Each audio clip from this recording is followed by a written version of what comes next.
હાલો ભાઈ, ભગવાનની દયાથી આપણે 4 તો લઈ લીધી, બરોબર? હવે તો ફરવાના અમે તો ફરવાના. એની મશીન આ ખટારે અડી ગઈ. શું ગાડી જોવું જો હે?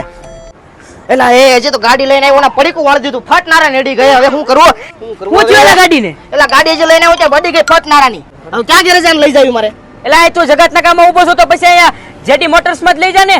પણ એલા વિશ્વાસ વાળી જગ્યા હોય તો લઈ જવાય અત્યારે આને ગાડી. એટલે પણ એનું 2013 થી કામ શરૂ છે અને ઈ વિશ્વાસ વાળી જગ્યા છે. તો હારું હાલ મારી ભાઈ, હું પૂગવા ફટાફટ. પછી તો જોવો મિત્રો, હું મારી ગાડી લઈને પૂગી ગયો તો જેડી મોટર્સ માં. આ લોકો રીઝનેબલ ભાવમાં ગાડીની શોરૂમ જેવી સર્વિસ કરી આપે છે અને 15 કંપની સાથે તો આ લોકોની કેશલેસ ટાઈઅપ છે. એટલે જો કંપની વાળા આ લોકો પર આટલો વિશ્વાસ કરતા હોય તો તમારે કાંઈ જોવા પણ ના હોય. આ લોકો સર્વિસનું, એક્સિડન્ટનું, ઇન્સ્યોરન્સનું બધું જ કામ ખાતરીપૂર્વક કરે છે અને 2013 થી માર્કેટમાં છે. અને હા, તમારી ગાડીને ઘરેથી લઈ જાય અને સર્વિસ કરીને ઘરે પાછી મૂકી પણ જાય છે. અને ઢગલા મોઢે ગાડીઓ સર્વિસમાં આવે છે. બાકી તમારે કોઈ પણ કંપનીની ગાડી હોય, કોઈ પણ મોડલની હોય, તમામ ગાડીના સ્પેર પાર્ટ આ જગ્યાએ મળી રહે છે. અને સ્પેર પાર્ટ બદલવાના થાય એટલે તમને વોટ્સએપમાં વિડીયો પણ સેન્ડ કરે છે. એટલે તમે પણ તમારી 4 ને માખણના લોંદા જેવી રાખવા માંગતા હોવ તો વિશ્વાસપાત્ર જગ્યા જેડી મોટર્સની મુલાકાત લઈ લેજો મારા ભાઈ.